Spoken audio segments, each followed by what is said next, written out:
사도신경으로 신앙 고백 드림으로 새벽 예배 시작합니다. 전능하사 천지를 만드신 하나님 아버지를 내가 믿사오며 그 외아들 우리 주 예수 그리스도를 믿사오니 이는 성령으로 잉태하사 동정녀 마리아에게 나시고 본디오 빌라도에게 고난을 받으사 십자가에 못 박혀 죽으시고 장사한 지 사흘 만에 죽은 자 가운데서 다시 살아나시며 하늘에 오르사 전능하신 하나님 우편에 앉아 계시다가 저리로서 산자와 죽은 자를 심판하러 오시리라. 성령을 믿사오며 거룩한 공회와 성도가 서로 교통하는 것과 죄를 사하여 주시는 것과 몸이 다시 사는 것과 영원히 사는 것을 믿사옵나이다. 아멘. 이 아침에 우리에게 주시는 하나님의 말씀은 누가복음 22장 54절에서 마지막 71절 말씀까지입니다. 누가복음 22장 54절에서 마지막 71절 말씀까지. 말씀 찾으셨으면 한 목소리로 같이 읽습니다. 예수를 잡아 끌고 대제사장의 집으로 들어갈새 베드로가 멀찍이 따라가니라. 사람들이 뜰 가운데 불을 피우고 함께 앉았는지라. 베드로도 그 가운데 앉았더니 한 여종이 베드로의 불빛을 향하여 앉은 것을 보고 주목하여 이르되 이 사람도 그와 함께 있었느니라 하니 베드로가 부인하여 이르되 이 여자여 내가 그를 알지 못하노라 하더라. 조금 후에 다른 사람이 보고 이르되 너도 그 도당이라 하거늘 베드로가 이르되 이 사람아 나는 아무 아니로다 하더라. 한 시간쯤 있다가 또 한 사람이 장담하여 이르되 이는 갈릴리 사람이니 참으로 그와 함께 있었느니라. 베드로가 이르되 이 사람아 나는 네가 하는 말을 알지 못하노라고 아직 말하고 있을 때에 닭이 곧 울더라. 주께서 돌이켜 베드로를 보시니 베드로가 주의 말씀 곧 오늘 닭 울기 전에 네가 3번 나를 부인하리라 하심이 생각나서 밖에 나가서 심히 통곡하니라. 지키는 사람들이 예수를 희롱하고 때리며 그의 눈을 가리고 물어 이르되 선지자 노릇하라. 너를 친 자가 누구냐 하고 이 외에도 많은 말로 욕하더라. 날이 새매 백성의 장로들 곧 대제사장들과 서기관들이 모여서 예수를 그 공회로 끌어들여 이르되 네가 그리스도이거든 우리에게 말하라. 대답하시되 내가 말할지라도 너희가 믿지 아니할 것이요 내가 물어도 너희가 대답하지 아니할 것이니라. 그러나 이제부터는 인자가 하나님의 권능의 우편에 앉아 있으리라 하시니 다 이르되 그러면 네가 하나님의 아들이냐 대답하시되 너희들이 내가 그라고 말하고 있느니라. 그들이 이르되 어찌 더 증거를 요구하리요 우리가 친히 그 입에서 들었노라 하더라. 아멘. 오늘은 함께 읽으신 누가복음 22장 54절에서 마지막 71절 말씀을 중심으로 비겁한 제자를 위해 당당한 스승이라는 제목의 말씀으로 잠시 은혜를 나누겠습니다. 감람산에서 기도하신 후에 대제사장들이 보낸 무리에게 예수님은 아무 저항도 하지 않으시고 순순히 잡혀가십니다.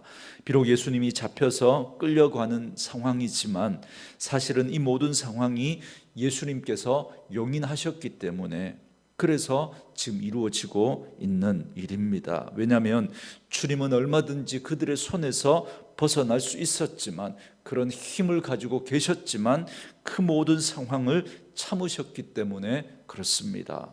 오늘 본문은 그렇게 잡히신 예수님이 대제사장 안나스의 집으로 끌려가시는 것으로 시작됩니다. 다른 복음서를 보면 이때 이미 제자들은 예수님을 버리고 다 도망친 그 상황입니다. 그러나 베드로는 그나마 멀찍이라도 그렇게 예수님을 따랐습니다. 요한복음에 보면 이때 베드로뿐만 아니라 또 한 사람의 제자가 따랐던 것으로 나옵니다. 그 한 사람은 아마도 이 요한복음을 기록하고 있는 요한이 아닐까 그렇게 추정을 합니다. 왜냐하면 요한은 대제사장과 아는 사이였거든요. 그래서 예수님이 잡혀간 대제사장의 그 집들 안까지 들어갈 수 있었던 건 바로 이 요한이 베드로와 함께 했기 때문에 그 대제사장의 뜰까지 들어갈 수 있었던 것이다. 그렇게 우리 신학자들이 이야기를 합니다. 그래서 예수님이 잡혀간 그 대제사장의 뜰 안에까지 이 베드로를 데리고 요한이 같이 들어갔던 겁니다. 어쨌든 예수님은 잡히셔서 유대인에게 총 3번의 신문을 받습니다. 그런데 제일 먼저 안나스에게 신문을 받습니다. 그런데 안나스는 사실 현직 대제사장이 아닙니다. 전직 대제사장이죠. 지금 현직 대제사장은 가야바입니다. 안나스의 사위죠. 그렇지만 사위에게 이렇게 대제사장직을 물려주긴 했지만 그러나 여전히 실질적인 그런 대제사장의 그 역할을 하고 있었던 건 안나스였습니다. 그래서 지금 막강한 영향력을 가지고 그 안나스가 행사를 했기 때문에 지금 예수님이 안나스에게 먼저 가서 지금 신문을 받고 있는 겁니다. 그래서 사람들은 안나스를 대제사장으로 여겼고 막강한 어떤 영향력을 행사하고 있었기 때문에 먼저 가야바가 아니라 안나스에게 신문을 받고 그 다음에 가야바에게 가서 신문을 받게 됩니다. 그런데 이렇게 안나스에게 예수님이 신문을 받을 때 베드로는 예수님을 모른다고 3번이나 부인을 하게 됩니다. 이 사건은 우리가 너무나 잘 알고 있기 때문에 자세한 내용은 생략하겠습니다. 그런데 우리가 좀 눈여겨볼 것은 베드로가 예수님을 3번째 부인할 그 순간입니다. 60절 말씀해 보시면 베드로가 이르되 이 사람아 나는 네가 하는 말을 알지 못하노라고 아직 말하고 있을 때 닭이 곧 울더라 그럽니다. 베드로가 예수님을 부인할 때 닭이 웁니다. 그리고 61절과 62절 말씀해 보시면 주께서 돌이켜 베드로를 보시니 베드로가 주의 말씀 곧 오늘 닭 울기 전에 네가 3번 나를 부인하리라 하심이 생각나서 밖에 나가서 심히 통곡하니라 그럽니다. 그런데 그때가 마침 안나스의 신문이 끝나고 이제 이번에는 가야바로 예수님이 이제 가야바에게 신문을 받기 위해서 끌려가는 그 순간이었습니다. 바로 그때 베드로는 3번째로 예수님을 부인하게 되었고 그리고 그 순간 닭이 울었습니다. 그리고 그때 베드로는 가야바에게로 끌려가시는 그 예수님과 눈이 마주쳤던 겁니다. 그 순간 베드로의 머릿속에는 오늘 닭 울기 전에 네가 3번 나를 부인할 것이라고 말씀하셨던 그 예수님의 말씀이 생각났던 겁니다. 그래서 그 순간 베드로는 밖으로 뛰쳐나가서 심히 통곡했다 그렇게 말씀하고 있습니다. 베드로는 누구보다 예수님 사랑하고 열심히 예수님을 따랐던 사람입니다. 그래서 예수님이 오늘 밤 너희가 다 나를 버릴 것이라고 그렇게 말씀하셨을 때 다 버릴지라도 나는 결코 버리지 않겠습니다. 그렇게 장담했던 그런 베드로였습니다. 심지어 내가 주와 함께 죽을지언정 주를 부인하지 않겠습니다라고 그렇게 고백했던 맹세했던 사람이 베드로입니다. 저는 베드로의 이 고백이 진심이라고 생각합니다. 베드로는 누구보다 예수님 사랑했고 누구보다 예수님께 많은 것들을 드리고 헌신했던 사람이 베드로였습니다. 저는 베드로의 이 진심을 정말 조금도 의심하지 않습니다. 하지만 현실은 예수님의 말씀대로였습니다. 베드로는 두려움에 그만 저주하고 맹세까지 하면서 예수님을 부인했습니다. 그때 예수님과 눈이 마주쳤던 거죠. 그리고는 그대로 마음이 무너져서 심히 통곡했다고 말씀하고 있습니다. 저는 이 베드로의 모습이 사실 우리들의 모습이 아닐까 그런 생각을 하게 됩니다. 우리도 예수님을 정말 사랑합니다. 그것이 우리의 진심입니다. 그러나 동시에 우리는 너무나 연약하죠. 그래서 베드로처럼 자주 예수님을 부인하며 살 때가 많습니다.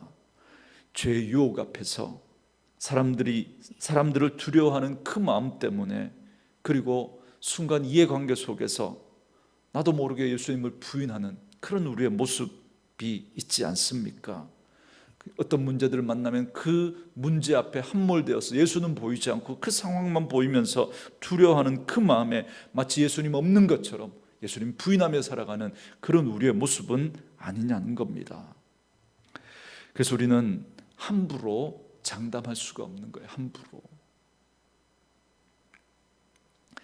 베드로가 예수님에게 했던 말, 그리고 그때의 심정이 저는 정말 거짓이 아니라고 정말 진심이었다고 믿습니다. 그러나 베드로는 그런 우리의 진심, 그 마음 한 자락도 지키지 못하는, 그게 우리의 한계라는 사실을 몰랐던 거죠. 사실은 이게 우리의 교만이거든요. 우리가 여러분 교만에 대해서 오해하면 안 됩니다. 여러분 사실 교만은 내가 누구인지 내 한계를 잘 모르는 것이 교만입니다. 그래서 베드로는 선줄로 알았고, 그렇게 선줄로 알았을 때 그는 결국 넘어지고 말았던 겁니다. 저는 사실 이 베드로의 모습이 너무나 잘 공감이 되는 거예요. 너무나 누구보다 예수님 사랑한다고 생각했고, 그래서 그 마음 때문에 목사까지 되었지만, 그래서 한때는 주를 위해서, 복음을 위해서, 교회를 위해서 내 삶을 드리고 내 목숨을 드리겠다고 그렇게 헌신했던 그런 모습이 있긴 했지만, 그러나 그 고백을 한 그 마음 한 자락 지키지 못하고 무너져 버렸던 그런 모습들을 보면서 베드로의 모습이 너무나 잘 공감이 되는 겁니다. 그래서 전 우리가 주님을 위해서 이렇게 하겠습니다, 저렇게 하겠습니다 라고 결단하는 것에 대해서 참 그게 참 귀하다라는 생각을 합니다. 저 역시도 그런 마음을 가지고 목사까지 되었기 때문에. 그러나 그렇게 생각하면서도 한편으로는 안타까운 거예요. 정말 하나님 앞에 쓰임 받으려면 그 마음까지 완전히 무너져야 하는데, 나는 아무것도 아니라는 사실을 철저히 깨닫고 낮아지고 빈 그릇 되어져야 비로소 하나님이 그때 그를 사용하실 수가 있거든요. 그렇게 철저히 자기가 부인되어져야 하나님이 일하실 수가 있기 때문에 그렇습니다. 그래서 하나님을 알아가면 알아갈수록, 그리고 하나님 앞에서 내가 누구인지를 알아가면 알아갈수록 예수밖에 없다는 사실을 고백하지 않을 수가 없습니다. 여러분 베드로를 한번 생각해 보세요. 누구보다도 열정적이었고 누구보다도 앞장서서 헌신했던 사람입니다. 그러나 그의 삶을 보면 그것 때문에 누구보다 많이 넘어졌고 예수님에게 책망도 많이 받았던 사람이 베드로였습니다. 그러니까 누구보다 많이 시험에 넘어졌던 사람이 바로 베드로였던 거죠. 그런데 예수님은 3번이나 그렇게 부인하고 나니까, 그것도 어린 여자아이 앞에서 예수님을 모른다고 예수님을 저주하고 맹세까지 하면서 부인하고 나니까, 내가 이렇게까지 할 수 있는 사람이라고 하는 자신의 밑바닥을 비로소 베드로는 보게 되었던 겁니다. 그리고 예수님과 눈이 마주치게 되니까 더 이상 예수님을 볼 낯이 없는 거죠. 그래서 베드로는 아마 그랬던 것 같습니다. 그래서 부활하신 예수님을 보고 나서도 다시 물고기나 잡으러 그렇게 갈릴리로 돌아갔던 그런 베드로의 모습이 이해가 되는 거예요. 왜요? 이제 더 이상 자기는 예수의 제자가 될 자격이 없다고 그는 생각을 했던 거죠. 예수님을 사랑하지 않았던 게 아닙니다. 배와 그물과 아버지와 가족까지 버리고 예수를 따를 만큼 그렇게 주님을 사랑했던 베드로였습니다. 그러나 예수님의 그 십자가 앞에서 자신의 밑바닥과 자신의 한계를 보게 되었던 겁니다. 그리고 나니까 자기는 그분의 제자가 될 자격이 없다는 생각을 하게 되었던 겁니다. 저는 이번 코로나가 하나님께서 우리에게 큰 밑바닥을, 우리의 한계를 하나님이 다 들추어내시는 게 아닐까라는 그 생각을 하게 됩니다. 그래서 그 앞에서 정말 교만했던 우리의 모습을 돌아보라고 말씀하시는 게 아닐까라는 그 생각을 다시 하게 됩니다. 그러나 예수님은 그렇게 무너졌던 그 베드로를 포기하지 않으시고 갈릴리까지 예수님 친히 찾아오시죠. 그리고 다시 베드로를 만나 주십니다. 그에게 네가 나를 사랑하느냐고 짓궂게도 3번이나 예수님 물으시죠. 그리고 난 다음에 내 양을 먹이라고 말씀을 하십니다. 그때 베드로의 대답은 예전의 베드로의 모습과는 완전히 다릅니다. 내가 주를 사랑하는 줄 주께서 아십니다. 예수님은 아가페로 네가 나를 사랑하느냐 물으시거든요. 그런데 베드로는 필레오의 사랑으로, 그러니까 예전 같았으면 그 아가페의 사랑을 받아서 내가 그렇게 주님 사랑한다고 대답했을 그 베드로인데, 그 아가페의 사랑이 아니라 필레오의 사랑으로 그렇게 주님 사랑하는 줄 주님이 아신다고, 그렇게 장담하지도 못하고 주님 아십니다라고 고백하는 그 베드로의 모습을 보지 않습니까? 이 일이 있고 난 다음에 예수님은 다시 베드로를 회복하시고 세우십니다. 그리고 그는 이전과는 다른 모습으로 살아갑니다. 그리고 결국 그는 로마에서 복음을 전하다가 순교까지 하게 되지 않습니까? 그런데 여러분, 다 주를 버릴지라도 나는 주를 버리지 않겠습니다. 내가 주와 함께 죽을지언정 주님을 부인하지 않겠습니다라고 했던 이 베드로가 순교하는 베드로의 모습과 어울리지 않습니까? 그러나 주를 위해 순교하는 베드로는 그 고백을 했던 베드로가 아닙니다. 그 고백을 했던 베드로가 완전히 무너지고 철저하게 자신을 부인하고 자신을 부정하고 난 다음에 네가 나를 사랑하느냐 아가페의 사랑으로 물으시는데 끝까지 필로의 사랑으로 내가 주님 사랑하는 줄 주님 아십니다라고 그렇게 자신의 한계를 깨닫고 인정했던 그 베드로가, 겸손하게 자신을 낮추는 그 베드로가 결국은 십자가에서 순교하게 된다는 사실을 보게 됩니다. 그러므로 우리는 이 베드로의 모습을 보면서 그를 비난하고 조롱할 것이 아니라 우리의 연약함과 우리의 한계를 보셔야 합니다. 베드로처럼 그 고백 한 자락도 하지 못하는 그런 우리의 모습 아닙니까?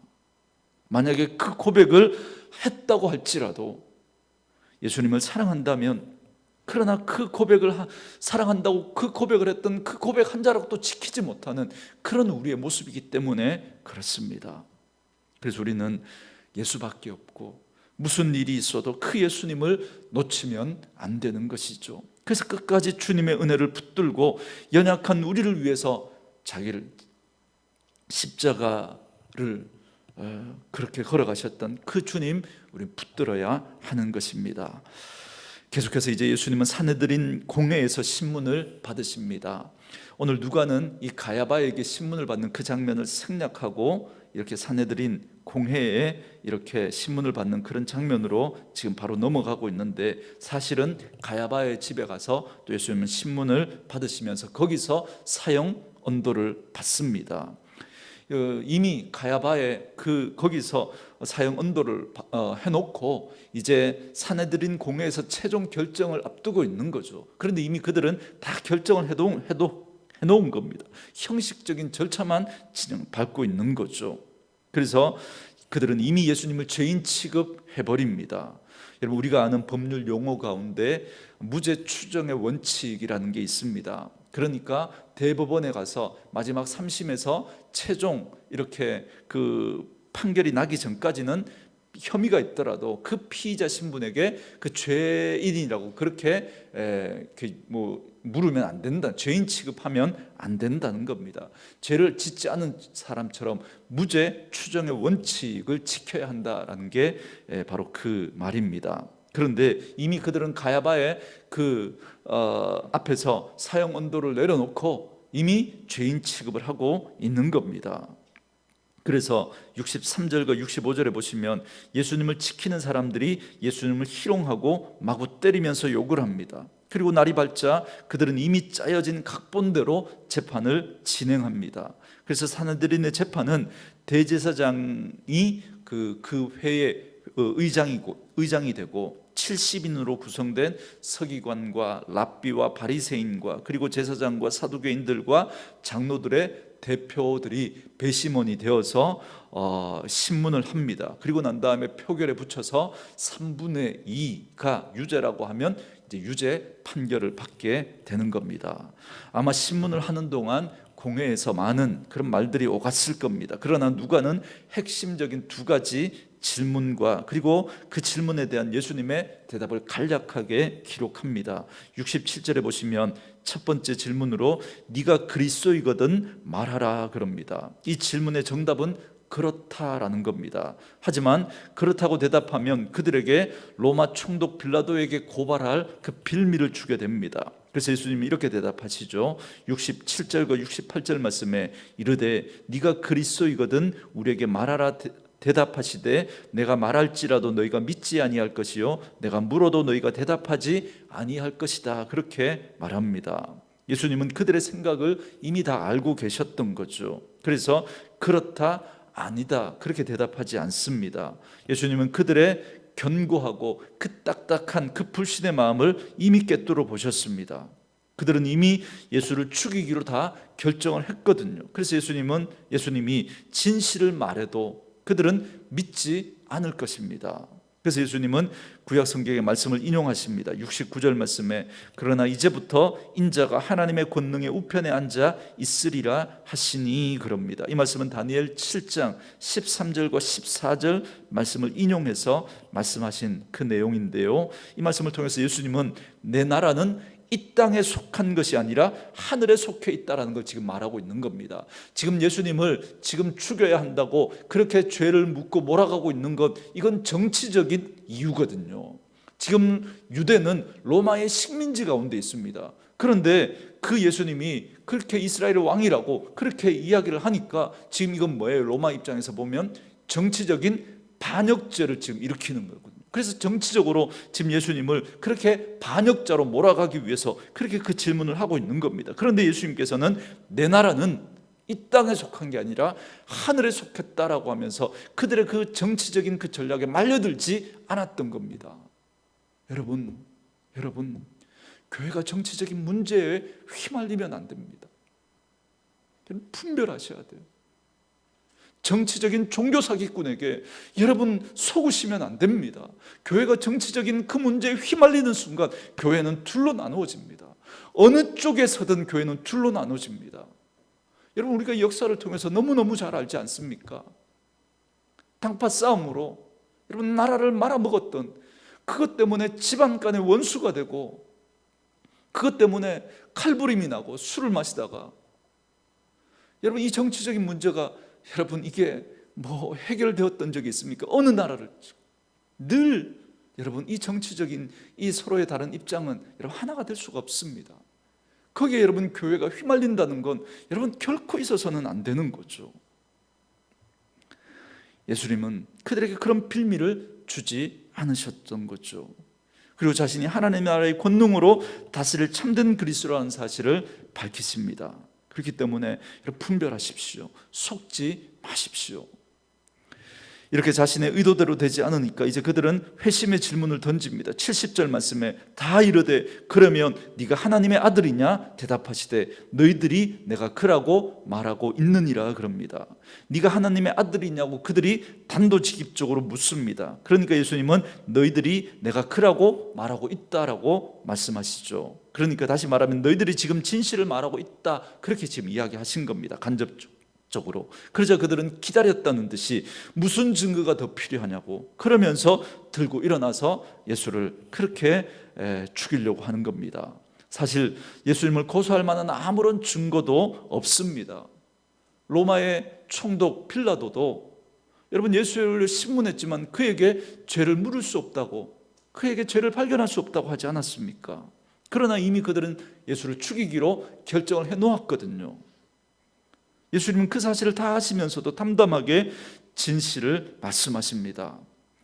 오늘 우리는 이 베드로의 모습과 예수님의 모습을 봅니다. 예수님을 모른다고 거짓을 말하며 예수님을 배신한 그 베드로의 모습과 악한 이들의 그 악한 음모 앞에서도 당당하게 진실을 말하며 그 십자가의 길을 걸어가시는 예수님의 모습을 볼 수 있습니다. 여러분 오늘 이 말씀을 우리는 어떻게 적용해야 될까요? 비겁한 베드로의 모습이 아니라 진리 앞에 당당하신 그 예수님의 모습을 우리가 담고 그 예수님처럼 살아야 합니다. 그렇게 적용할까요? 아니죠. 오늘 그 비겁한 베드로가 바로 저와 여러분이거든요. 아니요, 그 베드로만큼도 그렇게 진심으로 예수님 사랑한다고 예수님 앞에 다 헌신하지 못한 그런 우리의 모습이거든요. 그 베드로를 우리는 함부로 비난할 수가 없습니다. 또 베드로처럼 주와 함께 죽을지언정 주를 부인하지 않겠습니다, 그렇게 또 우리 다짐하고 결단할까요? 우리는 또 넘어질 텐데. 아니죠. 우리의 그 마음 한 자락도 지키지 못하는, 우리의 그 결단을 한 그 마음, 제가 진심이 아니라는 게 아니에요. 그 진심인 거 제가 인정합니다. 그러나 그 마음 한 자락 지키지 못하는 것이 우리라는 거예요. 그게 우리의 한계고 우리의 연약함이라는 걸 깨달으셔야 한다는 거죠. 그래서 나를 부인하고 나를 부정하고 주님 없으면 나는 아무것도 아니라고, 난 그 주님의 은혜 아니면 안 된다고 또다시 우린 그 주님 붙들어야 하는 것이죠. 그러면 우린 점점 더 진리편에 서게 될 것입니다. 이 고난 주간에 십자가를 묵상하면서 나를 부인하고 나의 한계와 내 마음 한 자락 지키지 못한 우리의 연약함을 주님 앞에 고백하고 다시 그 주님의 십자가를 붙들고 주님의 은혜를 붙드는 그런 저와 여러분 되어줄 수 있기를 주님의 이름으로 축원합니다. 이 시간에 우리 주신 말씀 생각하면서 이 찬양 들으시고 함께 기도하는 시간 갖겠습니다.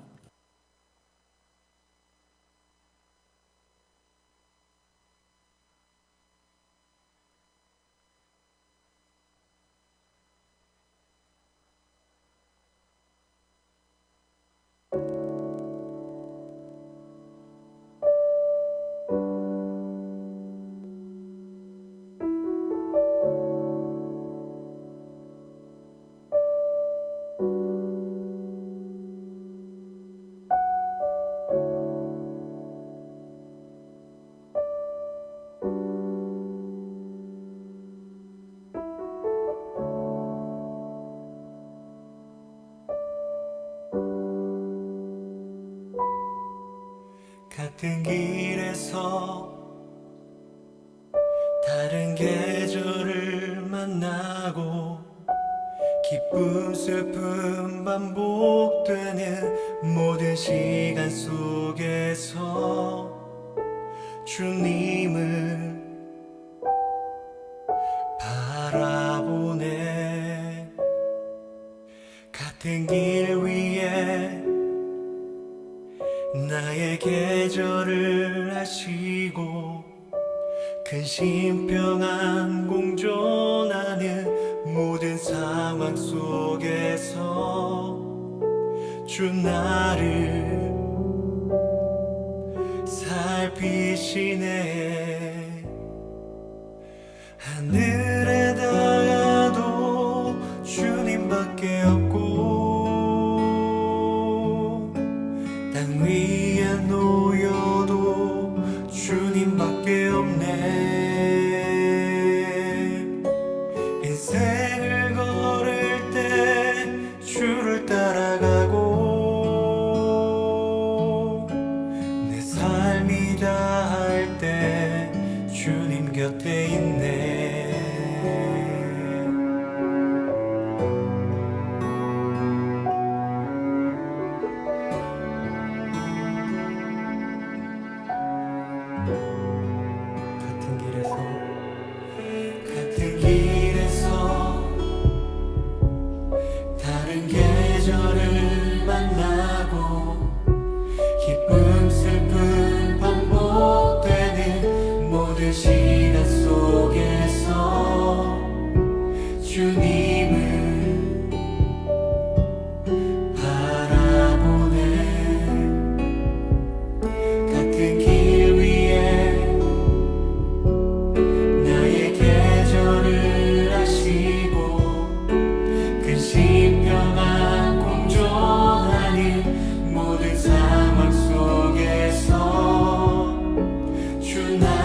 주는 나의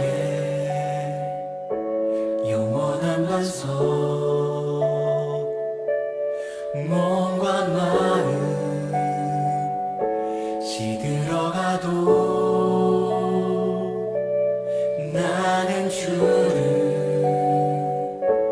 놓지 않으리. 몸과 마음 사그라져도 주는 나의 영원한 반석, 몸과 마음 시들어가도 나는 주를 놓지 않으리. 몸과 마음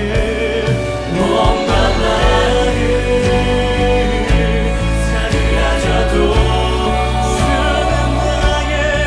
주는 나의 영원한 반석, 몸과 마음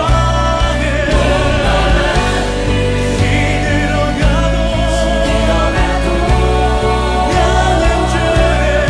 나는 주를 놓지 않으리. 하늘에 날아도 주님밖에 없고, 땅 위에 놓여도 주님밖에 없네. 인생을 걸을 때 주를 따라가고, 내 삶이 다할 때 주님 옆에 있네. 하늘에 나와도 주님밖에 없고, 땅 위에 놓여도 주님밖에 없네. 인생을 걸을 때 주를 따라가고, 내 삶이 다할 때 한 번 더